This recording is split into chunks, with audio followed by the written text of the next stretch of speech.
What's going on, guys? Got a knife review here for you. This is of the Zero Tolerance 0700. The 700 lineup, I think, is a lineup that not too many people have heard too much about outside of the 777 that still apparently hasn't been released yet. That's definitely one that's highly sought after with the N680 composite steel with what is it? I think Devin Thomas herringbone Damascus and carbon fiber handles and all that kind of stuff. But the 700 and I believe the 780 were kind of this limited run that came out maybe back in 2010, and then recently kind of popped its head up, and then maybe I think they re-released a batch recently, so maybe that's why I'm starting to see these a little more recently. So I've been seeing a couple of 780s, and then this 700 came up. So anyway, this is a knife that, again, I didn't do much research on. I kind of just saw it and kind of pulled the trigger on. It was kind of a package deal with this one in my 0200. So being that the 0200 was one that I've always wanted to check out for my collection, the 700 I kind of just included in it, and I'm kind of happy. I'm really actually happy that I did, because this is a really cool little knife. I say little, but I think for some of you guys this might be a bigger knife. This is 3.375, so 3 3/8 inch blade, S30V steel, and obviously it is a flipper with the black DLC coating, as well as this very strong, not strong in the sense of actually physically strong, but strong looking Tanto blade style. So completely flat edge here, and this nice pointy Tanto tip here. So as well, one thing to mention briefly is these thumb studs right here. You can see how they are not, I guess tapered, but it basically ramps up, so your thumb presses exactly where it needs to be pressed. Very comfortable and very easy to flick out with these thumb studs. So very reminiscent of the Kershaw Blur. So obviously Kershaw and Zero Tolerance are from the same company, so for them to incorporate thumb studs like this is not a surprise, given the Blur's success, and just a comfortable, it's very comfortable to flip with your thumbs as well as with the flipper. It's got this jimping here on the flipper, so it's nice and grippy, and it's very easy to flick out, just like a lot of the other Zero Tolerance flippers. No speed assist or speed safe in there or anything like that. It's just very smooth, riding on what I believe to be, I think they're phosphor bronze bushings, from what I can see in there. I think maybe smaller ones than some of the bigger Zero Tolerance knives like the 200 and all that kind of stuff. Regular pivot with the torque screws. I didn't mention this on the 0200 review, but it does have the bolt pivot like the 300, and there is something inherently special about this bolt pivot that I don't know why I'm mentioning that now, but I should have mentioned it in the other review. But this is a very strong pivot system in the Zero Tolerance lineup. Anyway, back to the 700. This is open construction. It is milled out as well. I don't know if you can see in this lighting. Let me see if I can get my light out here. So this is not just milled out with circles and stuff like that. It's got triangles milled out in here. So I think you can see that now. So it's a pretty cool, kind of like the tilt, kind of maximum milling out. And all that milling, out of these stainless steel liners does take off a lot of weight on this knife. So this knife weighs in at 4.2, around 4 ounces. So just a little over 4 ounces. So that makes for a very light folder, very compact and small folder in my opinion. And it is a very ergonomic folder as well.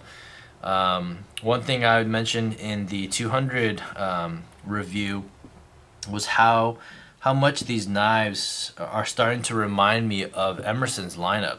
You know, with the black G10 and the liners and the, you know, all these different kind of blade styles, recurves, tantos, and, you know, parkerized pocket clips and small lanyard holes and all that kind of stuff. Here's my Emerson CQC10. I mean, you can kind of see some of the similarities in the handles, you know, the angles of the handle, especially the top here. You know, Zero Tolerance probably has some straighter lines here.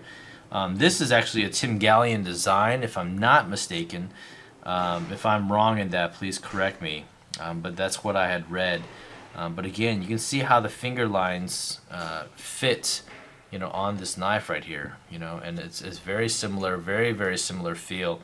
You know, actually the Zero Tolerance, in my opinion, is much more comfortable. It fits my hand much better than the CQC10 here.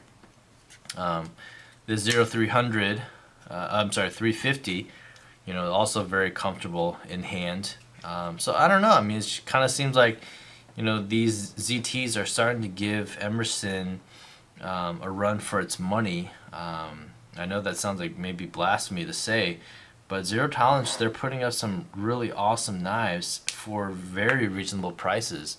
And, you know, a lot of people who think Emerson overcharges for his knives, I mean, don't get me wrong, I love Emerson.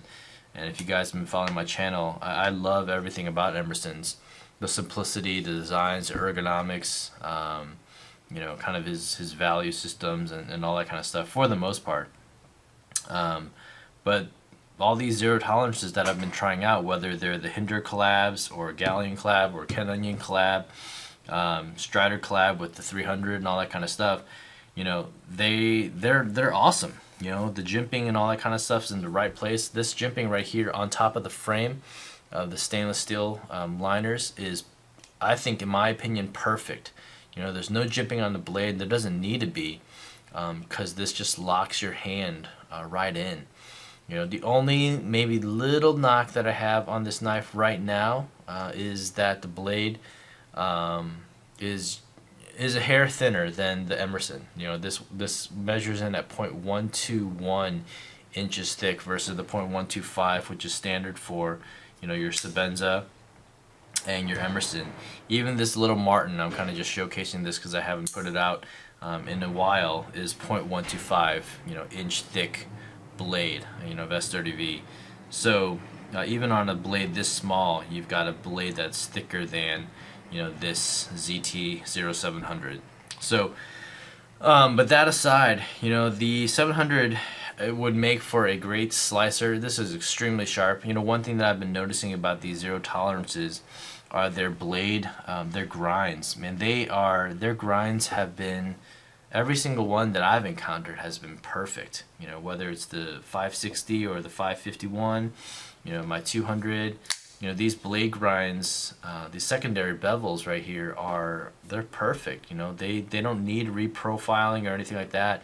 So if I'm ever to sharpen these knives up, I really want to hit that exact same bevel angle. You know, so you know, with the recurves or with these Tanto grind, all that kind of stuff.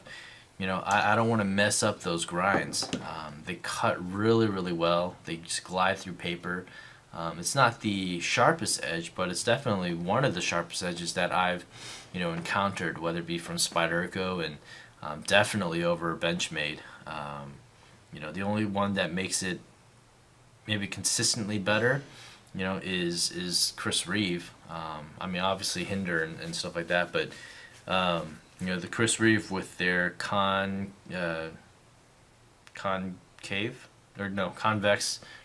edge, you know, they always come, typically it always comes super sharp, you know, with the hollow grind and all that kind of stuff. This one, ZT, this is a flat grind.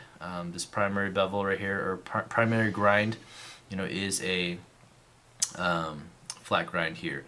So, anyway, you know, other than that, just my thoughts and feelings about this knife. Actually, this is the first knife that I've seen from Zero Tolerance that doesn't have the four-way pocket clip thing. I don't know why it doesn't have it for tip up or tip down carry. That's, for me personally, that's a welcome thing, but I know for a lot of people who like tip down carry, they might not like that. So one thing to note for all you tip down carriers, this doesn't give you that option for tip down carry. Alright, so anyway, I think this would be a great EDC tactical blade. Not quite as big as, you know, other tactical blades like this 0200, but I think it would be a very capable stabber. You know, .121 is definitely thick enough, you know, blade for any kind of stabbing and all that kind of stuff. But as an EDC, I think this would be a great option as well. So, alright guys, that's my, you know, quick thoughts and impressions of the Zero Tolerance 0700. A great little knife. I think just very well done, and Zero Tolerance really is upping the ante in terms of what they are putting out there with their, I can't remember all the numbers, I'm starting to get confused, but the one that they're doing with RJ Martin is going to be killer. The new 888 is going to be killer. Those things have got, I think, are going to be set up with S110V, which is, you know, crazy super steel and all that kind of stuff. So I'm really excited about what Zero Tolerance is doing out in Oregon, and it seems like they're hitting all the right buttons with a lot of knife collectors and knife users. So, alright guys, let me know what you guys think. Comments down below, and thanks for watching, and you guys take care. I'll see you guys in the next vid.